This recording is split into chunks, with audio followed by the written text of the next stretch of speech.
დილამშვიდობისა. საქართველოს პირველი არხია თქვენ უყურებთ გადაცემას პირადი ექიმი მარი მალაზონია ჟესტურ ენაზე თარგმანით. ის რომ ადამიანზე ვსაუბრობთ, თქვენთვის ეს ახალი არ არის. ის რომ ადამიანია ყველაზე დიდი ღირებულება საზოგადოებაში, ესეც არაერთხელ გვითქვამს, მაგრამ როდესაც ვსაუბრობთ ადამიანის არსებობის ფორმებზე, ჩვენ ვითვალისწინებთ ადამიანის როგორც სოციალური არსების ცხოვრების წესს. თითქოს გაცვეთილი და ყალბგასულია ეს სიტყვები და ამ სიტყვათა კომბინაცია, მაგრამ ჩვენ ყოველთვის გახსენებთ, რომ ამ სიტყვების მიღმა იგულისხმება უამრავი ფაქტორი.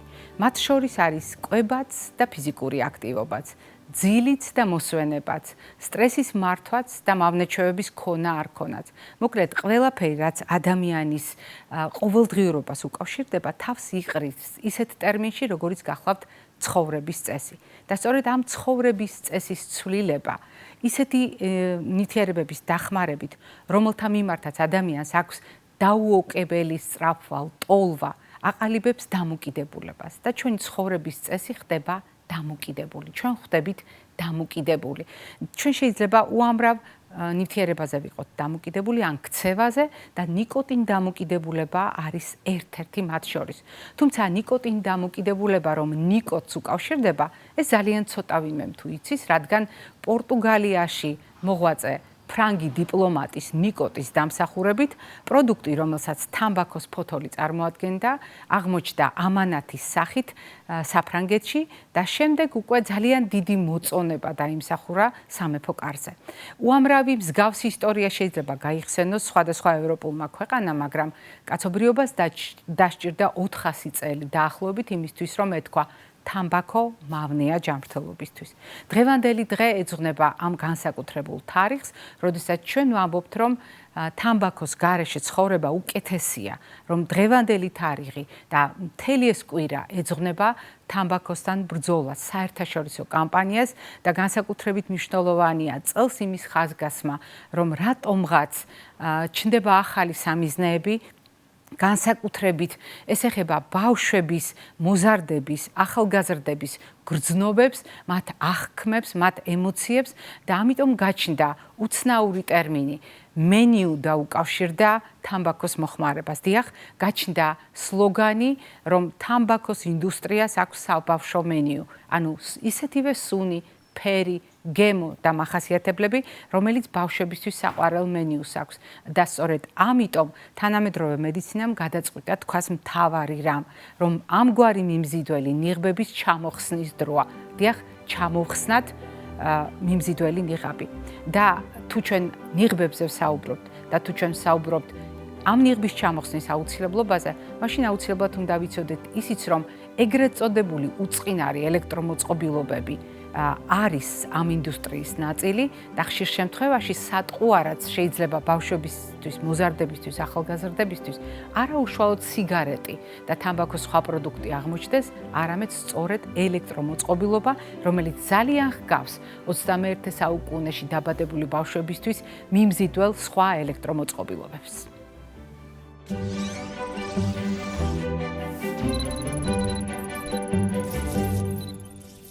როდესაც ჩვენ ვსაუბრობთ თამბაქოს მოხმარებასთან დაკავშირებით, შესაძლოა მწეველებს აღიზიანებთ კიდეც გაუთავებად ამ თემაზე საუბარი. არადა მთელი მსოფლიო დაინტერესებულია იმაში, რომ ყველამ ერთნაირად გაიგონოს და რაც თავარია შეისმინოს ის ფაქტები, რაც დააგროვა მტკიცებითმა მედიცინამ.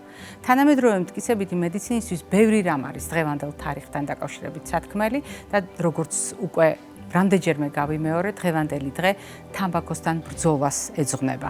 უფრო მეტიც, ეს არის ცხოვრება თამბაქოს გარეშე და ამას მთელი მსოფლიო ერთნაირად აღნიშნავს. თუმცა წლევანდელი თარიღი კონკრეტული სათქმელით არის გამორჩეული და ეს სათქმელი უკავშირდება იმას, თუ როგორი მიმზიდველი აღმოჩნდა თანამედროვე თამბაქოს ინდუსტრიის ნიღბები და რატომ არის მნიშვნელოვანი მეცნიერებისთვის და მედიცინისთვის ამგვარი ნიღბების ჩამოხსნა.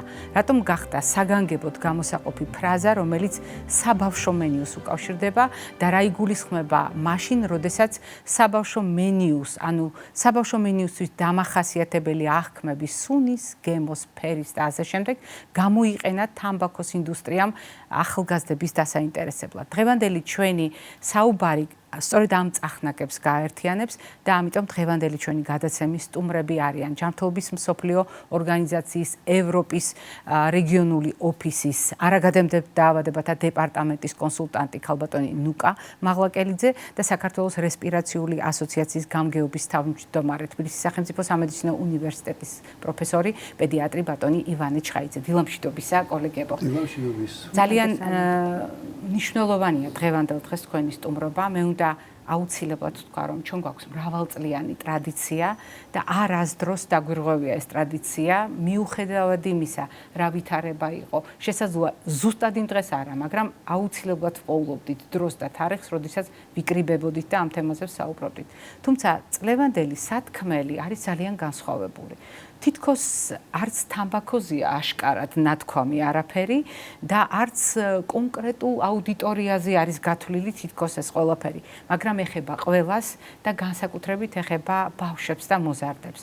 რატომ გამოყვეს საგანგებოდ სწორედ საბავშვო მენიუსთან ასოცირებული მოწყობილობები, რომელიც განსაკუთრებით აქტუალური აღმოჩნდა დღეს სამედიცინო საზოგადოებისათვის, რატომ შექმნა ამან თავსატეხი ოჯახებისთვის და განსაკუთრებით პედიატრებისთვის, მე უკვე დეტალურად ბატონ ანასთან ვისაუბრეთ, მაგრამ ნუ თქვენ მინდა გკითხოთ.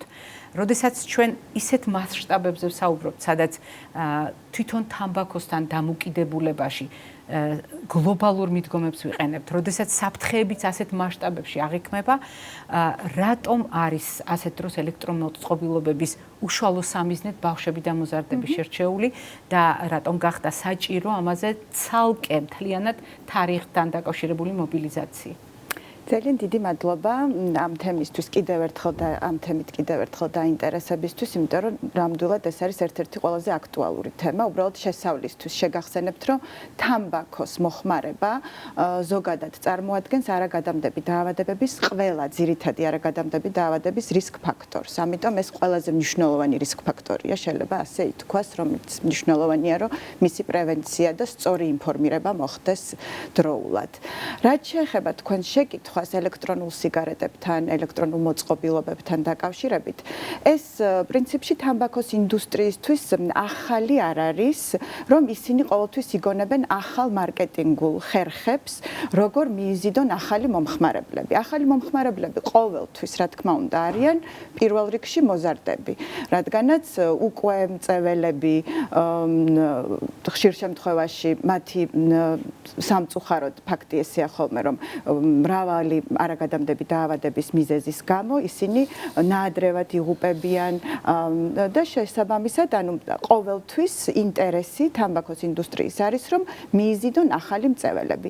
რაც შეეხება კონვენციულ, ანუ ჩვეულებრივ ტრადიციულ სიგარეტს და თამბაქოს ნაწარმს, იმდენად დიდია უკვე მტკიცებულებები დროის განმავლობაში, იმიტომ რომ ჩვენ ვიცით, რომ 60-იანი წლებიდან როგორ შეიცვალა სიტუაცია, ხომ, 60-იან წლებში შეიძლება ექიმებიც კი ზოგჯერ უწევდნენ რეკომენდაციას, როდესაც ეს პროდუქტები თავიდან შემოვიდა. მაგრამ შემდეგ უკვე გაჩნდა მტკიცებულებები და უკვე ყველამ ვიცით, რომ ეს არის ნამდვილად მავნე, კანცეროგენული და ასე შემდეგ. და ნელ-ნელა უკვე მსოფლიოშიც თამბაქოს კონტროლის ძალისხმევის შედეგად საზოგადოება ინფორმირებულია და ახალგაზრდებს აღარ აინტერესებთ კონვენციური თამბაქოს მოხმარება. მაგრამ აქ უკვე თამბაქოს ინდუსტრია თავისი ძალისხმევით, ფინანსური თუ სხვა მობილიზაციით აკეთებს უკვე მარკეტინგულ ახალ, ასე ვთქვათ, სლებს, რომლებიც პრინციპში მიმართული არის სწორედ ამ ახალ მომხმარებელზე. თავის დროზე, რა თქმა უნდა, ეს ჩვენ Marlboro-ს სკანდალური კამპანია შეიძლება გვახსოვდეს კიდევაც, ბავშვებზე იყო ისიც მიმართული. თუმცა ახლა უკვე ეს ახალი პროდუქტების ჩანაცვლება ხდება, ისედაც დიგიტალიზირებული არის სამყარო, ბავშვებისთვის უფრო საინტერესოა რაღაცა გაჯეტური ტიპის ნივთები, ზოგ შემთხვევაში ეს ელექტრონული მოწყობილობები გავს კიდევაც რაღაცა სხვა გაჯეტებს, რომლებითაც ისინი ერთობიან. არის ასევე ფერები, არომატები ამ ყველაფერში ისეთი, რომ ბავშვისთვის იყოს მიმზიდველი და უფრო თითქოს ხელმისაწვდომიც და რაღაცა ზოგჯერ კამფეტთან ასოცირდება, ზოგჯერ შეიძლება რაღაცა სხვა საღეჭ რეზინთან. და ამ შემთხვევაში შემთხვევაში, რა თქმა უნდა, ახალგაზრდებს უფრო ინფორმაციაც იმის შესახებ არასწორად მიეწოდებათ სხვადასხვა განსაკუთრებით ონლაინ საშუალებებით, რომ ესენი ნაკლებ საზიანოა და იწყებენ უკვე ექსპერიმენტიზაციას ამ პროდუქტებით. რაც შემდგომ უკვე იწვევს იმ სავალალო შედეგებს, რომ რადგანაც ეს ყველა პროდუქტი შეიცავს ნიკოტინს, პირველ რიგში უკვე ახალგაზრდა ხდება ნიკოტინზე დამოკიდებული და ხშირ შემთხვევაში რაღაც გარკვეულ კარიბჭის ფუნქციასაც ასრულებს უკვე ჩვეულებრივი სიგარეტზე გადასვლა, იმიტომ რომ პრინციპში ახალგაზრდა ხდება დამოკიდებული ამ ნიკოტინზე და რადგანაც ნიკოტინი დამოკიდებულია, ის უკვე შემდგომ მოიხმარს ნებისმიერ პროდუქტს, რომელიც მისთვის იქნება უფრო ხელმისაწვდომიც. და ხშირად გვხვდება ხოლმე, რომ უკვე ორმაგი მოხმარება არის. ეს განსაკუთრებით მინდა ასევე აღვნიშნო ისიც, რომ ამ პროდუქტებში შემავალი ნიკოტინის დოზის გაკონტროლება არის ძალიან რთული, რადგანაც ეს არის აეროზოლები, ძირითადად აალებადი და თითო შესუნთქვით ფაქტიურად შეუძლებელია ზოგჯერ 20-ჯერ მეტ ნიკოტინსაც კი იღებს მოზარდი, ვიდრე ჩვეულებრივი სიგარეტით. რა თქმა უნდა, ამით იმის თქმა არ მინდა, რომ ჩვეულებრივი სიგარეტი უკეთესია, რომ მოიხმარო, მაგრამ ზიანი არ არის იმაზე ნაკლები. ეს არის ალბათ მთავარი მესიჯი და აქ ყველაზე მნიშვნელოვანი, რაც ბევრმა ქვეყანამ უკვე დაიწყო ამის დანერგვა, არის რომ მიმზიდველობა, არომატიზატორები აიკრძალოს ამ პროდუქტებში და იგივე რეგულაციები განხორციელდეს, რაც ჩვეულებრივ თამბაქოზე ხორციელდება. ასეთი რა თქმა უნდა, მოწინავე ქვეყნები არის ავსტრალია, ახალი ზელანდია, ზოგიერთი ევროპის ქვეყანაც, თუმცა ჩვენთან ჯერჯერობით კანონმდებლობაში ეს არ გვაქვს და ძალიან მნიშვნელოვანი იქნება ამაზე ალბათ შემდგომი სტრატეგიის ყურადღების გამახვილება, რომ რაც შეიძლება ეს პროდუქტები მოექცეს იგივე სარეგულაციო ჩარჩოში, რაშიც სხვა თამბაქოს ნაწარმი, რომელიც საკმაოდ წარმატებულად არის სხვათა შორის საქართველოში უკვე ალბათ მოგეხსენებათ დანერგილი. როდესაც თქვენ განმარტეთ, რატომ არის მნიშვნელოვანი მიმზიდველობის მოხსნა, კიდევ უფრო გასაგები გახდა ის სლოგანი, რომელიც წელს მედიკოსებმა საგანგებოდ გაუზიარეს საზოგადოებას, ჩამოხსნათ მიმზიდველი ნიღაბი, მხედველობაში ჰქონდათ, ცხადია, თამბაქოს ინდუსტრია, რომელიც ასეთი მიმზიდველი ნიღბებით განსაკუთრებულ სატყუარას ქმნის ბავშვებისა და მოზარდებისთვის. ბატონო ანა, ჩვენ ძალიან ბევრჯერ გვისაუბრია. აი ახლა ვიხსენებდი ზუსტად ბოლო 16 წლის მანძილზე ყოველდღიურად, როდესაც პირდაპირ ეთერში ჩვენ საზოგადოებას ხვდებოდით და ხვდებით, ეს იმას ნიშნავდა, რომ თამბაქოსთან დაკავშირებული საუბრები მეორდებოდა სულ ცოტა 16-ჯერ მაინც ამ ხნის განმავლობაში და აღარაფერს ვამბობ ყველა იმ შეხვედრაზე, რომელიც ამ თემასთან უნებურად მიდიოდა, ანუ წელიწადში რამდენჯერმე 16 წლის მანძილზე, სულ ცოტა ჩვენ ამ თემას ვუბრუნდებით. მაგრამ ბავშვები ყოველთვის იყო ის მტკივნეული საკითხი, რომელიც თამბაქოს მოხმარების შემთხვევაში პასიური მწეველების რანგში განსაკუთრებით გვაღელვებდა, აღარაფერს ვამბობ, როგორ გვაღელვებდა ეს სოციალური ჯგუფი აქტიური მწეველების რანგში. ახლა, როდესაც ჩვენ უბრალოდ თამბაქოს მოხმარებაზე აღარ ვლაპარაკობთ, ჩვენ საუბრობთ სხვადასხვა ელექტრომოწყობილობებზე და ჩვენ საუბრობთ საბავშვო მენიუზე თამბაქოს ინდუსტრიაში. ანუ საბავშვო მენიუში იგულისხმება სწორედ ის, რაზედაც ქალბატონი ნუკა ბრძანებდა, გემოები მათთვის ნაცნობი, სუნები მათთვის ნაცნობი და რაც თავარია, უკიდურესად მიმზიდველი. ეს ალბათ ყველაზე მტკივნეული საკითხია, ვინაიდან სიგარეტის შედარება ჩვეულებრივი სიგარეტის აი ამ თანამედროვე ელექტრონულ სიგარეტებთან ამ თვალსაზრისით წამგებიანია. სიგარეტი მეტნაკლებად უკვე მიჩვეული ფორმა არის თამბაქოსი და ეს ახალი ფორმები, რაც თქვენ ჩამოთვალეთ, ამას კიდევ ერთი დავამატეთ, ფერი. ანუ შეიძლება არჩევანი გაკეთდეს ფერის მიხედვით, ფორმის მიხედვით, გემოს მიხედვით, სუნის მიხედვით. ასე რომ სიგარეტის დროს არჩევანი არ ქონდათ, არჩევანი იყო მარტო ის კოლოფი, სადაც იდო სიგარეტი, ყველა დანარჩენი იყო უკვე ერთნაირი. ეხლა ეს ბარიერიც მოხსნილია, ადამიანს შეუძლია მრავალმხრივი არჩევანიდან გააკეთოს ის, რაც თამბაქოს ინდუსტრიის მხრიდან შეფასებულია როგორც უსაფრთხო. ეს არის ყველაზე ცუდი სიტყვა და ამ სიტყვის უკან დგას სწორედ ის ხრიკი, რასაც თქვენ იმეორებთ ხშირად და ალბათ ეხლაც უნდა გავიმეოროთ, არანაირი განსხვავება ჯანმრთელობის ზიანის მიხედვით. თქვენ თამბაქოს მოწევთ თუ ელექტრონულ სიგარეტს არ არსებობს.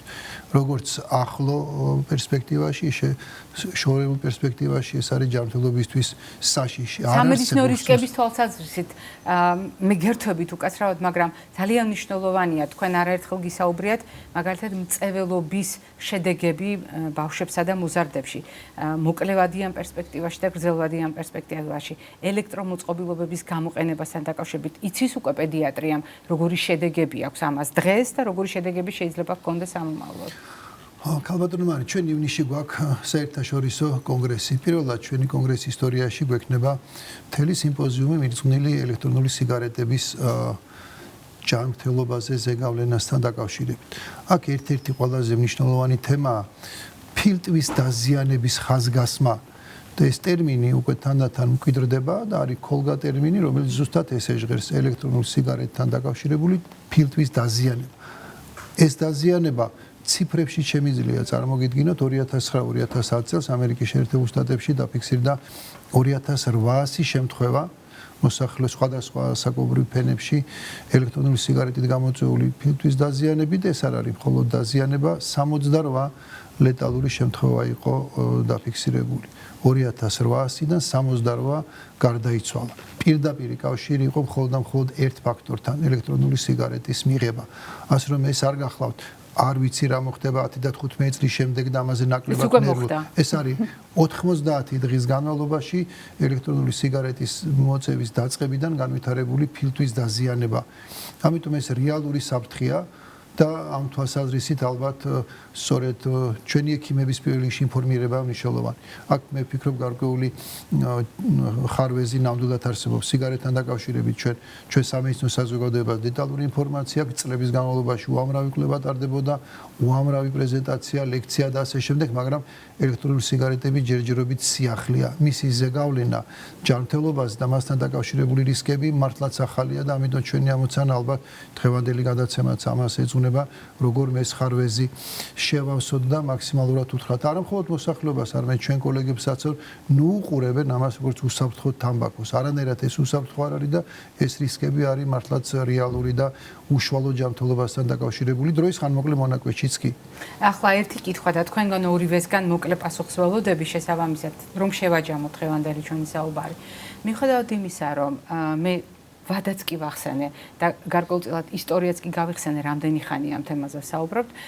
საზოგადოება ამას ისმენს, გარკვეული ნაწილი შეისმენს, უნდა გულწრფელად ვთქვათ, რომ ნამდვილად ასეა. თუმცა რატომღაც უფრო ხმამაღლა შეიძლება ისმოდეს ინდუსტრიის ხმა, რომელიც კიდევ უფრო ხვეწს იმ ნიღბებს, რომლითაც იზიდავს ბავშვებს და მოზარდებს. ჩვენ ვაკლებთ რამეს მედიკოსები თუ თამბაქოს ინდუსტრია იძენს ახალ სამარჯვებს და როგორ შეიძლება ასეთ დროს ბავშვები დავიცვათ და მოზარდები, იმიტომ რომ როგორც თქვენ ბრძანეთ, დებიუტანტები და ცნობის მოყვარე კატეგორია, რომელიც პირველად სიამოვნებით აღმოჩნდება შეხებაში ასეთ პროდუქტებთან, იქ სადაც ნაძაგები სიგარეტი და გალანძღური სიგარეტი კი არ არის, ის მრავალფეროვნება რაც ბატონმა ვანომ აღწერა. აი აქ სად არის გამოსავალი? თქვენი აზრით ძალიან საინტერესოა და თქვენი აზრით როგორც პედიატრის ბატონი. ალბათ პირველ რიგში ეს უნდა იყოს ბავშვთან კონტაქტისას, ბავშვთან კომუნიკაციისას ერთ-ერთი მთავარი კითხვა. როდესაც ჩვენ პაციენტს ვნახულობთ სამედიცინო ისტორია აქვს გარკვეული სავალდებულო კომპონენტები, ერთ-ერთი კომპონენტია ეგრეთ წოდებული მავნე-ჩვევების შესახებ, კითხვების დასმა, გადატანილი დაავადებების შესახებ და ასე შემდეგ. არ ფიგურირებს აი ამ ჩამონათვალში კითხვა ელექტრონულ სიგარეტთან დაკავშირებით. თამბაქოსთან დაკავშირებით კი. ამ კითხვასაც იმ კონტექსტში სვამენ, როდესაც პასიურ მოწევაზეა აქცენტი გასაკეთებელი და ქრონიკული ხვალა ან რაღაც რესპირაციულ პათოლოგიასთან დაკავშირებული სიმპტომებია. ეს უნდა იყოს უპირობოდ ექიმის მიერ აუცილებლად დასასმელი კითხვების კატეგორიაში. ამიტომ ყველა პედიატრ, როდესაც ნახულობს ბავშვს, რა თქმა უნდა, აქ არის საუბარი ალბათ 10 წლის ზემოთ ასაკობრივ ჯგუფზე, ვინაიდან სამწუხაროდ სწორედ ამასაკიდან იწყება ამ სიგარეტთან პაციენტის ურთიერთობა. ძალიან მცირე ასაკია, მაგრამ ეს უნდა იყოს აუცილებელი. ამიტომ ეს ხარვეზი ნამდვილად გვაქვს. ჩვენ ჯერ არა გვაქვს განსაზღვრული ეს ელექტროსიგარეტის ზეგავლენა აუცილებელ გამოსაკითხ კატეგორიებში ეს უნდა შევცვალოთ და ეს კითხვა უნდა იყოს დასმული და სიტყვა პასიური და აქტიური თამბაქოსთან დაკავშირებით სწორი იყო, იმიტომ რომ ძნელი წარმოსადგენია 10-11 წლის ბავშვი, რომელიც აქტიური მწველია. პასიური მწველობას იქ თავისი ადგილი ქონდა. აქ მე ვფიქრობ, უკვე უნდა შეიცვალოს აქცენტი და არ უნდა გავაკეთოთ აქცენტი პასიურზე. პირდაპირ უნდა ვკითხოთ, იმიტომ რომ არის თუ არა მწველი და შობლის ყურადღებაც მნიშვნელოვანია, როცა თქვენ ამ კითხვას დასმავთ, შეიძლება არ უნდა ბავშვს იცოდებს შობელმა და მალავს ამას, რაც დასაშვებია, მაგრამ შობლისთვისაც იქნება ყურადღება მის არახან ექიმი ეკითხება, ესე იგი მეც უნდა გავამახვილო ამაზე ყურადღება და არ გამორჩეს, როდესაც ჩემი შვილი ამ ასაკში დაიწყებს ელექტრონული სიგარეტის მოხმარებას. აბსოლუტურად ვეთანხმები ბატონ ივანეს სამედიცინო დავუშვათ ჯანდაცვის სისტემის კუთხით ეს არის ალბათ პირველ რიგში განსაკუთრებით პირველი კონტაქტის ექიმებისთვის რომ ისინიც იყვნენ სენსიტიზირებულები პირველ რიგში დასვან კითხვა შემდგომ უკვე გაუწიონ პატარა კონსულტაცია და შესთავაზონ დახმარება მაგრამ მეორეს მხრივ ასევე ალბათ არანაკლებ მნიშვნელოვანია უკვე ამას ჯანმრთელობის მსოფლიო ორგანიზაციის პერსპექტივიდან ვიტყოდი ეროვნულ დონეზე რა არის მნიშვნელოვანი და ყოველთვის ჩვენ განვიხილავთ თამბაქოს კონტროლს ერთიან ჭრილში, რადგანაც არ არსებობს მხოლოდ ერთი კომპონენტის გაძლიერება, რომელიც სიტყვაზე მოგცემდა იმ შედეგს, რომელიც გვინდა. არამედ ეს არის რაღაცა რიგი ღონისძიებების, რომელიც თამბაქოს კონტროლის ჩარჩო კონვენციით არის გათვალისწინებული და საქართველოს მიერთებული ამ კონვენციას 2006 წლიდან, სხვათა შორის და გვაქვს ვალდებულება, რომ სრულად შევასრულოთ და მათ შორის არის რიგი სხვადასხვა ღონისძიებები, როგორიც არის გადასახადების გაზრდა, რომ ხელმისაწვდომი არ იყოს ეს პროდუქტები იგივენაირად იბეგრებოდეს როგორც ჩვეულებრივი თამბაქო ელექტრონული მოწყობილობებიც სხვადასხვა შეფუთვის მაგალითად შეზღუდვები რომ არ იყოს მიმზიდველი და ერთ-ერთი კიდევ ყველაზე მნიშვნელოვანი ალბათ რადგან ინდუსტრიაზეა საუბარი არსებობს ესეთი მუხლი რომელსაც ესე ტექნიკურ ენაზე ქვია 5-3 მუხლი ჩარჩო კონვენციის რაც მოიცავს იმას რომ თამბაქოს ინდუსტრიასთან ზოგადად ქვეყნის ეროვნულ დონეზე სამინისტროების და სხვადასხვა სტრუქტურების კომუნიკაცია უნდა იყოს, რაც შეიძლება გამჭვირვალე და შეზღუდული და დასული რეგულაციების დონემდე, რომ მათ თამბაქოს ინდუსტრია ეს არ არის ჩვეულებრივი ინდუსტრია, ეს არის ზიანის მომტანი ინდუსტრია, ამიტომ აქ ძირითადად კომუნიკაცია ყოველთვის ეხება, როგორ ვარეგულირებთ მას და არა როგორ თანამშრომლობთ. ან როგორ დავახალისებთ. ძალიან დიდი მადლობა დღევანდელი სტუმრობისთვის. მაყურებელს შევახსენებთ, ჩვენ გვაქვს ტრადიციულად კვებითი შუქნიშანი დასკვნით ნაწილად განსაზღვრული გადაცემაში, მაგრამ ამ თემასთან დაკავშირებით მე ხვალ გესაუბრებით დეტალურად და ამიტომ აქ დაგემშვიდობებით და შეგახსენებთ, რომ დღევანდელი ჩვენი გადაცემის სტუმრები ბრძანდებოდნენ ჯანმრთელობის მსოფლიო ორგანიზაციის ევროპის რეგიონული ოფისის არაგადამდებთ დაავადებათა დეპარტამენტის კონსულტანტი ქალბატონი ნუკა მაღლაკელიძე და საქართველოს რესპირაციული ასოციაციის გამგეობის თავმჯდომარე თბილისის სახელმწიფო სამედიცინო უნივერსიტეტის პროფესორი ექიმ-პედიატრი ბატონი ივანე ჩხაიძე. მე ხვალამდე გემშვიდობებით ჯანმრთელობას და დღესგრძელობას გისურვებთ.